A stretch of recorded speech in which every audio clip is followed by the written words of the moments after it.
आढावा घेऊया महाराष्ट्र सुपरफास्टमध्ये। वारीच्या पार्श्वभूमीवर पंढरपूर शहरामध्ये महासफाई अभियान, पालकमंत्र्यांसह जिल्हाधिकारी आणि आमदारांच्या हातात झाडू। सफाई अभियानाला नागरिकांचा उत्स्फूर्त प्रतिसाद। पंढरपूर परिक्षेत्रामध्ये आजपासून मद्य मांस विक्री बंद। आचार्य तुषार भोसले यांच्या मागणीला यश। मुख्यमंत्री देवेंद्र फडणवीस यांच्या आदेशानंतर प्रशासनाकडून अंमलबजावणी। पंढरपूरमध्ये केंद्रीय मंत्री रक्षा खडसे यांच्या उपस्थितीमध्ये 5000 सायकल स्वारांकडून रिंगण सोहळा साजरा। यावेळी खासदार धैर्यशील मोहिते पाटील, रणजितसिंह मोहिते पाटील आणि पालकमंत्री जयकुमार गोरेंचीही उपस्थिती।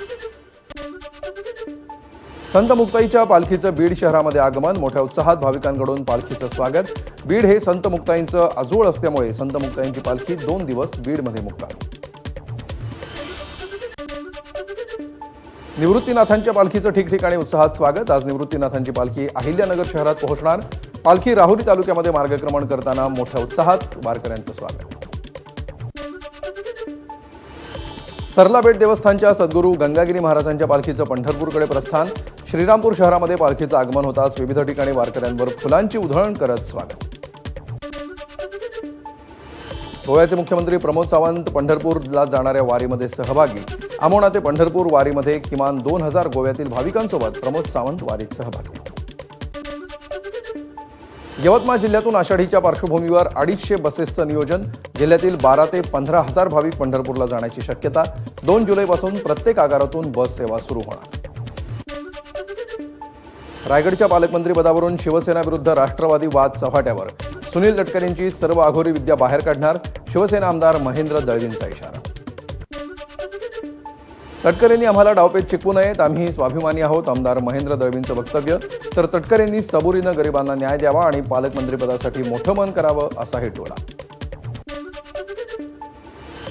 घरातल्या कर्त्या पुरुषाच्या जीवनाचा दिवा विझल्यावर कर्जमाफी देणार का? संजय राऊतांचा मुख्यमंत्री फडणवीसांना खोचक सवाल। महायुती सरकार आल्यापासून वर्षभरात 2000 शेतकऱ्यांच्या आत्महत्या। राऊतांचा आरोप। सरकारनं लाडक्या बहिणींना 2100 रुपये म्हणजे 2100 रुपये देण्याचा शब्द पाळला नाही। लाडकी बहीण योजनेवरून खासदार संजय राऊतांचे सरकारवर ताशेरे। लाडकी बहीण योजनेवरून सुप्रिया सुळेंचे सरकारवर ताशेरे। 1500 रुपयांनी सामाजिक परिवर्तन झालं का? सुळेंचा सवाल।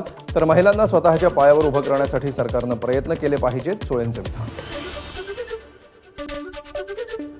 पुण्यातील बालेवाडीमध्ये शिवसेना युवा सेनेचा वार्षिक मेळावा 12 जुलैला होणार। या मेळाव्यामध्ये उपमुख्यमंत्री एकनाथ शिंदे आणि मंत्रिमंडळातील नेते विभागानुसार मार्गदर्शन करणार असल्याची माहिती। उपमुख्यमंत्री एकनाथ शिंदे 25 जूनला भंडाऱ्यात। विधानसभा निवडणुकीनंतर भंडाऱ्यामध्ये एकनाथ शिंदेंची आभार सभा। नरेंद्र भोंडेकर यांना निवडून दिल्याबद्दल शिंदेंची आभार सभा।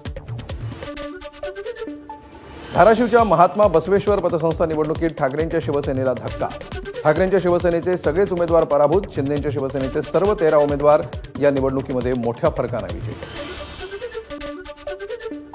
तुळजापूरमध्ये समाजवादी पार्टीकडून जोरदार शक्ती प्रदर्शन।